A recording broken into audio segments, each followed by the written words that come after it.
Before I begin today's video, I want to say that the review code of this game was provided by the developer. So I got a code from them directly. So keep that in mind as you think of my opinions on the game.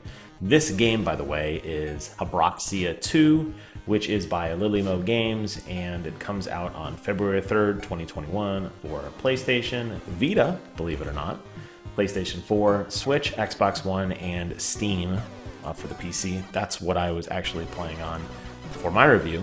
And I've got to say that it is an intriguing game. I will say it's not perfect, but stick with me on this review and definitely stick with this game until New Game Plus, because I think you're going to have a lot more fun with it as you kind of dive into it a little bit more.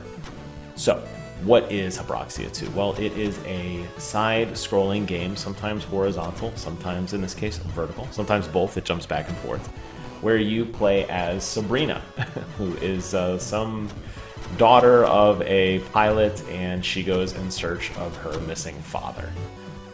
There's really not much more of a plot to it than that, and honestly, the fact that you have to watch about 5 minutes of tutorial type of, I wouldn't say cutscenes per se, but where she's talking and you're getting to learn some of the quote-unquote lore of the world, and I use that word very loosely.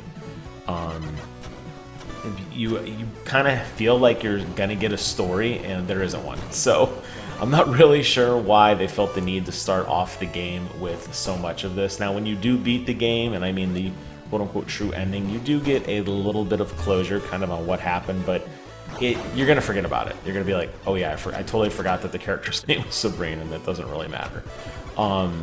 So you're not playing this game for the story. What you're playing this for is that fun, side-scrolling, twin-stick shooter, R-type, or 1942 action that we all grew up on the arcade. At least that's why I was playing it. It's got a nice retro look to it. It's very easy to use and control. Right now, and I don't know if this is going to be changed later, you can only play on controller. So when you actually load up the game, your keyboard and mouse does nothing. You have to use a controller, and that's okay. I don't mind. I have my Xbox One Elite controller with me at all times on this computer, so it wasn't an issue for me. And honestly, I prefer playing games on controller anyway, but just keep that in mind. The only other thing I'll say in terms of options, at least on the computer side, there is no setting for windowed mode. So the game is going to run in full screen whether you want it to or not. It made this video capture a little bit more difficult because I play in ultra wide, and unfortunately this game does not support ultra wide, so I played the entire game with borders on the side and had to do a little bit of editing on OBS to make it look nice and full screen for you 1920 by 1080 folks. So keep those two things in mind. In terms of actual gameplay, what you're looking at here is New Game Plus. The reason I chose to show New Game Plus is because it's incredibly more exciting.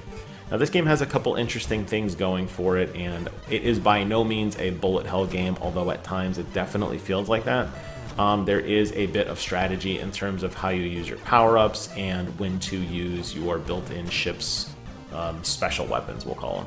Now, the one thing that frustrated me a little bit about this game was that there wasn't really, it didn't feel like initially there was much of an incentive for playing well, so to speak, until I kind of realized this game is really about a score attack. And I mean, that's kind of stupidly obvious. You look at in the upper right-hand corner, it is dedicated to the word score, loud and very vibrant, and you're going to see it there.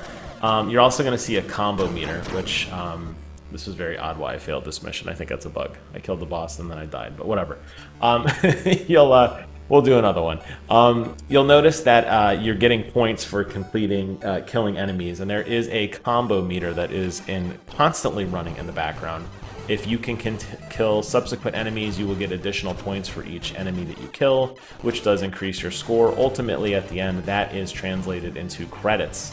The more credits you have, the faster you will level. But since you can play each level infinitely, I wouldn't necessarily say that you have to absolutely do this crazy score attack and get, over 100 combos, which you will do very easily, by the way, in your first run through. That's why I didn't show the regular gameplay, because it's incredibly boring and slow at the beginning. So when you play through the level the first time, it's going to not be fun. It's going to be very, very basic, at least for me. I did not feel much of a challenge. I completed just about every level flawlessly without taking any damage. I collected every single astronaut. I went back and did every optional path to fight the optional, final boss at the end. Because you'll get down one path and nothing will happen. You kind of have to realize that there are actually 5 sub-bosses essentially, which ultimately leads to the true final boss and the ending, which unlocks New Game Plus, Speed Boost mode, and a boss rush mode where you can go back and play every single boss back to back to back to back to back. These levels are not procedurally generated, so if you play this once or 100 times, it's going to be very, very similar to this. Obviously, the enemy AI does do slightly different things, although I have to say, in my experience, they're not very bright. Particularly bosses just go back and forth, left to right, or up and down. They don't present much of a challenge. I think moments like this, where you have enemies just spewing bullets, really more of a bullet hell at that point, I think that is honestly where this game shines the most, because it still required you to, return fire and to manage your resources while you're fighting back. Now, in terms of how you're going to fight, you're going to use the right thumbstick to use that. You see that green lasers. It's kind of like your laser designator, and you're going to shoot these little rounds. They're not particularly powerful. So you see at the top center, you have a left and right special. You probably saw it in between the loading screens there.